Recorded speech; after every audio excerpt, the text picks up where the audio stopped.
Hello दोस्तों, welcome to my channel movies world. आज हमारी डिस्कस करने वाली टॉपिक है एमसीयू के कॉस्मिक बीइंग्स वर्सेस एमसीयू के powerful forms of super heroes. हर मार्वल फैन ये जानना चाहता है कि उसके पसंदीदा सुपर हीरोज ज़्यादा पावरफुल हैं या फिर एमसीयू कॉमिक्स के कॉस्मिक बीइंग्स ज़्यादा पावरफुल हैं। इसीलिए आज मैंने आप सबके लिए ये सेपरेट वीडियो बनाई है जहां हम हमारे सुपर हीरोज़ का पावर का अंदाज़ा लगाएंगे। अगर मेरी ये वीडियो आपको अच्छी लगे तो लाइक, सब्सक्राइब और कमेंट ज़रूर कीजिएगा। दोस्तों, मैं ये बता दूं कि मैंने मार्वल कॉमिक्स के top most powerful cosmic beings को इंक्लूड किया है, जिसमें आते हैं the One Above All, pre retcon Beyonder, Living Tribunal, Celestial King and Scathan the Approver and Eternity और इन्फिनिटी जैसे बीइंग्स।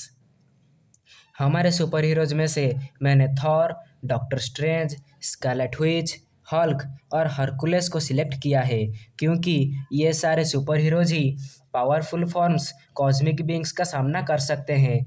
इनके अलावा और कोई super hero form in cosmic beings के सामने खड़ा भी नहीं हो सकता। हाँ, आयरन मैन का God buster iron man form भी बहुत ही पावरफुल है, लेकिन वीडियो को छोटा बनाने के लिए मैंने उसे इंक्लूड नहीं किया। तो चलिए बिना टाइम वेस्ट किए हमारा वीडियो को शुरू करते हैं। हमारे ये कंपैरिजन में स्कारलेट विच सबसे आगे आती है, इसलिए आप तो जानते ही हैं कि स्कारलेट विच का सबसे पावरफुल वर्जन है house of AIIMS Scarlet Witch. अगर उसकी पावर्स की बात करें तो वो केओस मैजिक का यूज करती है और उसने सिर्फ 3 शब्द नो मोर म्यूटेंट्स बोलकर सारे एनिमीज को डिस्ट्रॉय कर दिया था। वो 3 वर्ड्स इतने पावरफुल थे कि पूरा मल्टीवर्स खतरे में आ गया था और ओमनीवर्स पर इसके साइड इफ़ेक्ट्स दिख रहे थे। लेकिन असल में बात यह है कि वो अपनी पावर्स को अपनी नॉर्मल फॉर्म में यूज नहीं कर पाती। सिर्फ इमोशनली अनस्टेबल होने पर वो अपनी पावर्स को हाई लेवल पर यूज करती है। तो इटर्निटी और इन्फिनिटी जैसे बीइंग्स के साथ फाइट में उसे इमोशनली अनस्टेबल होना ज़रूरी नहीं है, क्योंकि वो इतनी पावरफुल है कि उन सबको अकेले संभाल लेगी। लेकिन बाद में सेलेस्टियल किंग और लिविंग ट्रिब्यूनल के साथ फाइट में उसे इमोशनली अनस्टेबल होना ज़रूरी है। फिर भी स्कारलेट विच के जीतने के चांसेस कम हैं, क्योंकि इमोशनली अनस्टेबल स्टेट पर उसके पावर्स बढ़ तो जाते हैं, लेकिन वो उन्हें सही तरह से यूज नहीं कर पाती और उनका कुछ फ़ायदा नहीं उठा पाती। इसीलिए हम यहीं पर स्कारलेट विच को बाय बाय कहते हैं। उसके बाद आते हैं हरकुलेस के पास। पावरफुल फॉर्म है केओसवार हरकुलेस। इस फॉर्म में हरकुलिस ने सब अवेंजर्स को गॉड लाइक पावर्स दे दिए थे और 98% मल्टीवर्स को रिक्रिएट कर दिया था। तो हरकुलिस का इटर्निटी के साथ फाइट में जीतने की चांसेस मुझे 50-50 लग रहे हैं, क्योंकि वो दोनों मल्टीवर्सल बीइंग्स है और हरकुलिस की पावर इतने में ही सीमित है, ये हमें कॉमिक्स में दिखाया गया है। क्योंकि 98% मल्टीवर्स को रिक्रिएट करने के बाद वो अपनी नॉर्मल फॉर्म को रिड्यूस हो गया था। तो हरकुलिस को लिविंग ट्रिब्यूनल के साथ फाइट करवाना मेरे ख्याल से मूर्खता है। तो हरकुलिस की जर्नी यहाँ समाप्त होती है। हमारा नेक्स्ट सुपर हीरो है डॉक्टर स्ट्रेंज, जिसका मोस्ट पावरफुल वर्जन है क्लासिक डॉक्टर स्ट्रेंज। जिसकी फीड्स की बात करें तो हम जान पाते हैं कि ये बंदा लिविंग ट्रिब्यूनल को टक्कर दे चुका है और उसकी मैजिकल स्पेल्स को काउंटर कर चुका है। इसने एक बार प्री रेटकॉन बियॉन्डर को अपने जाल में फंसा लिया था, तो बियॉन्डर ने कहा था कि ये क्या हो रहा है, मुझे कुछ पता नहीं चल रहा है। इन दोनों फीड्स में से आप डॉक्टर स्ट्रेंज की पावर का अंदाज़ा लगा सकते हैं।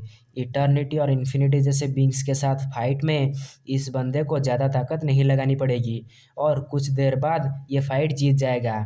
इसकी लिविंग ट्रिब्यूनल के साथ फाइट में 50-50 चांसेस दिखाई पड़ रहे हैं। फिर भी सेटिस्फाइड फीड्स होने के लिए मेरा वोट डॉक्टर स्ट्रेंज की ओर जा रहा है, क्योंकि लिविंग ट्रिब्यूनल और सेलेस्टियल किंग के साथ फाइट में हम ये कंसिडर करते हैं कि डॉक्टर स्ट्रेंज जीत जाएगा।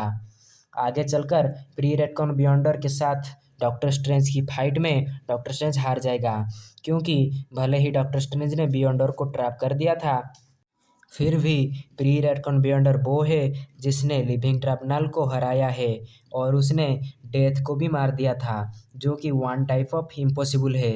उसके पास लिमिटलेस पावर, लिमिटलेस स्ट्रेंथ और एबिलिटीज़ हैं। उसके पास रियलिटी मैनिपुलेशन, एनर्जी प्रोजेक्शन और टाइम को स्टॉप करने की भी पावर्स हैं। इसीलिए इस फाइट में विनर होगा प्री रेडकॉन बियॉन्डर। इसके बाद बारी आती है थॉर की, जिसकी पावरफुल वर्जन है रिन किंग थॉर। रिन किंग थॉर की पावर है उस वो रिन मैजिक को यूज करता है। रिन किंग थॉर की पावर्स मैंने मेरे पिछले वीडियो में एक्सप्लेन की है।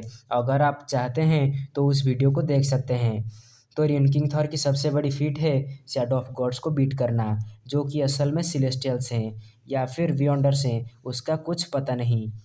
चाहे जो भी हो, रिन किंग थॉर इतना पावरफुल है कि वो इटर्निटी और इन्फिनिटी जैसे बींग्स को फाइट में चीर कर रख देगा। इस बंदे ने वर्ल्ड ट्री को सिर्फ एक हिट में डिस्ट्रॉय कर दिया था। नाउ लिविंग टर्मिनल और स्कैंथन द अप्रूवर के साथ फाइट में रिन किंग थॉर उन्हें हरा भी सकता है और नहीं भी हरा सकता। लेकिन मुझे लगता है कि ये ये रिन किंग थॉर जीत जाएगा, क्योंकि रिन किंग थॉर के पास रिन मैजिक की पावर है और उसके पास ओडिन फोर्स है। और वो जिन्हें हराया है वो है शैडो ऑफ गॉड्स, जिनको मैं बियॉन्डर्स मानता हूँ। मैं उन्हें बियॉन्डर्स क्यों मानता हूँ और वो असल में कितने पावरफुल है, अगर आप चाहते हैं तो मेरे पिछले वीडियो से जान सकते हैं। इसके बाद आप ये कहेंगे कि भाई इसका मतलब तो ये नहीं कि शैडो ऑफ गॉड्स बियॉन्डर हुए तो rayon king Thor living tribunal को फाइट में हरा देगा। तो दोस्तों मैं आप सबको बता दूं कि एक बार कॉमिक्स में फाइट में 3 या 4 बियॉन्डर्स ने मिलकर लिविंग ट्राइब्यूनल को मात दे दी थी। भाई यहाँ बियॉन्डर और पीरियड कॉन बियॉन्डर में कंफ्यूज बिल्कुल मत होना। मैं यहाँ सिर्फ बियॉन्डर्स की बात कर रहा हूँ। जी हाँ, कॉमिक्स में एक बार लिविंग ट्राइब्यूनल को 3 या 4 बियॉन्डर्स ने मिलकर मात दे दी थी, लेकिन पीरियड कॉन बियॉन्डर ने अकेले ही लिविंग ट्राइब्यूनल को हराया है। तो अगर हम शैडो ऑफ गॉड्स को बियॉन्डर कंसिडर करते हैं तो मेरे ख्याल से वहाँ पर 7 बियॉन्डर्स थे। इसीलिए मैंने ये बताया है कि इस फाइट में rayon king Thor living tribunal को हरा देगा। लेकिन प्री रेडकॉन बियॉन्डर के साथ फाइट में रियन किंग थॉर हार जाएगा, ये मैं आपको डायरेक्टली बता रहा हूँ। अब हम आखिरी सुपर हीरो के पास चलते हैं, जो कि है कॉस्मिक इमोर्टल हल्क। हल्क का ये फॉर्म खुद वन बिलो अल का पावर होल्ड करता है और सिर्फ बॉडी ही हल्की है, लेकिन पावर सारे वन बिलो अल का है। ऐसा हमें कॉमिक्स में लिखा गया हुआ पता चलता है। फाइट में तो ऑब्वियसली कॉस्मिक इमोर्टल हल्क सारे इमोर्टल बींग्स को ख़त्म कर देगा और सारे कॉस्मिक बींग्स को मार देगा, लेकिन सिर्फ एक को छोड़कर। वो है द वन एवो वॉल। वो ही एमसीयू का क्रिएटर है और उसने ही सारे कॉस्मिक बीइंग्स को क्रिएट किया है। उसने ही क्रिएट किया है सारे सुपर हीरोज और सारे सुपर विलेंस को। वो असल में इमोर्टल है, जिससे ना ही हराया जा सकता है ना ही मारा मारा जा सकता है। इसीलिए इस फाइट का विनर होगा द वन एवो वॉल। दोस्तों, अगर मेरा ये वीडियो आपको अच्छा लगे तो लाइक